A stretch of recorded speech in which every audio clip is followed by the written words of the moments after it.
Ouçam só o que eu vou mostrar para vocês. Olha só isso aqui. Bolsonaro.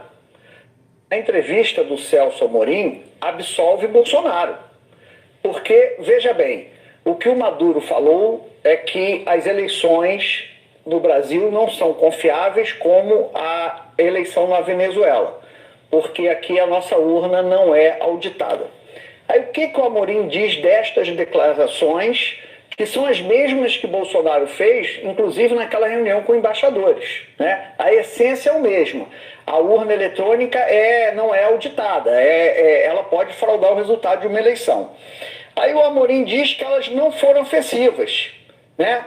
Então, portanto, o Bolsonaro, né, se a gente fizer a correlação, também não ofendeu a democracia brasileira, apenas fez o que ele chama, o que Amorim chama de crítica específica.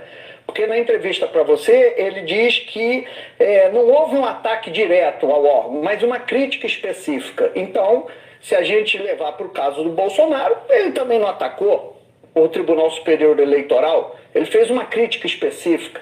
Então, o que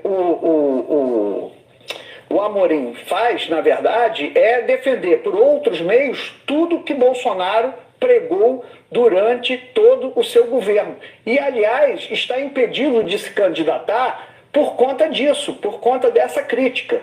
Então, se o Amorim passa pano para o Maduro, para as declarações do Maduro, ele também tem que passar pano para as declarações do Bolsonaro, porque tratam-se das mesmas declarações. A essência é a mesma, de que as urnas eletrônicas não são confiáveis. Então, no meu entender, o que o Amorim está fazendo é segurar. Eu não preciso nem dar continuidade. Vocês vejam, o chanceler de Lula diz que o que o Maduro fez foi uma simples crítica. Mas no caso de Bolsonaro, a esquerda, Lula, o poder judiciário brasileiro, diz ao contrário, que foi um ataque à democracia. O grande questionamento aqui não é se houve ou não por parte do Maduro uma ofensa à democracia brasileira. Isso pouco importa. O X da questão é a questão da crítica. Quando você não permite que alguém critique, quando você não permite que alguém levante indagações, seja elas através de dúvidas ou o que é que seja, isso tem um nome. É autocracia. É ditadura. Quando você não aceita uma opinião contrária, isso é ditadura. E em nome de uma suposta defesa da democracia, o que se faz é o seguinte: não, está indo contra o Estado Democrático de Direito.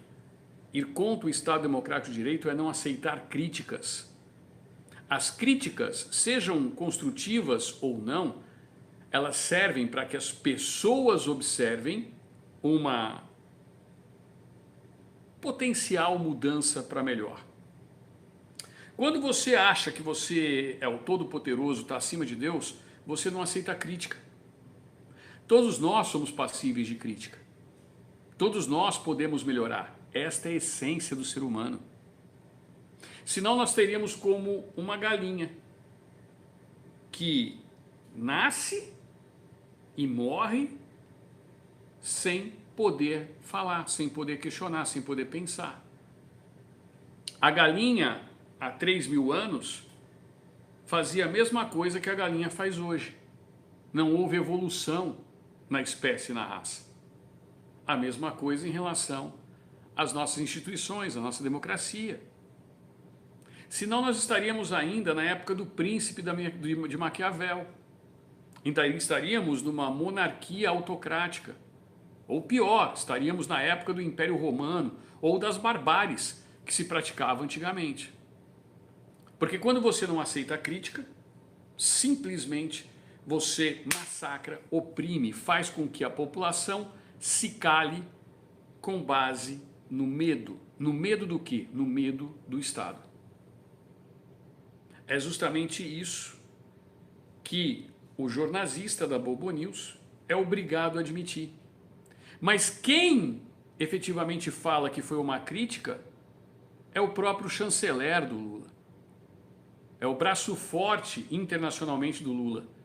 Mas no caso do Bolsonaro, a crítica é punível com o pior que pode existir na democracia: a proibição dessa pessoa de concorrer a um cargo.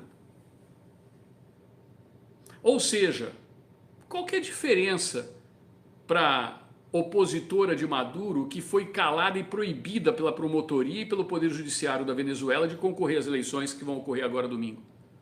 Qual a diferença? Alguém pode me dizer? Se hoje jornalistas como o Reinaldo Azedo, a tal da Raquel Landim, a turma do Burrol e da Globo, chama Maduro de ditador, quando ele pousou no Brasil ele não era um ditador. Ele não era, foi recebido com tapetes vermelhos. Hoje ele é um ditador e mais, querem ligar a figura de Nicolás Maduro, de esquerda, crítico do governo Bolsonaro, ao bolsonarismo. Eles são tão caras de pau que são capazes disso. Mas aí vem o jornalista da própria Bobo News e atesta. As palavras não são minhas. Não fui eu que critiquei urna nenhuma, não fui eu que critiquei sistema eleitoral, foi o Nicolás Maduro. Não fui eu que citei isso, quem citou foi o jornalista da Globo News. Mas se eu abro a boca para falar o que esse jornalista falou, meu canal cai. É capaz de eu ser preso e não poder nem voltar para o Brasil, porque eu atentei contra a democracia. Esses tempos que o Brasil está vivendo é um tempo de revelação. Tudo aquilo que veio acontecendo, que nós estamos denunciando, nós que eu falo, todos nós, eu, vocês, os demais canais de direita, aqueles que estão banidos ou não, aqueles que estão cerceados ou não de se expressar. Quando você tira um canal de YouTube do ar, é o mesmo que você tirar uma televisão do ar hoje.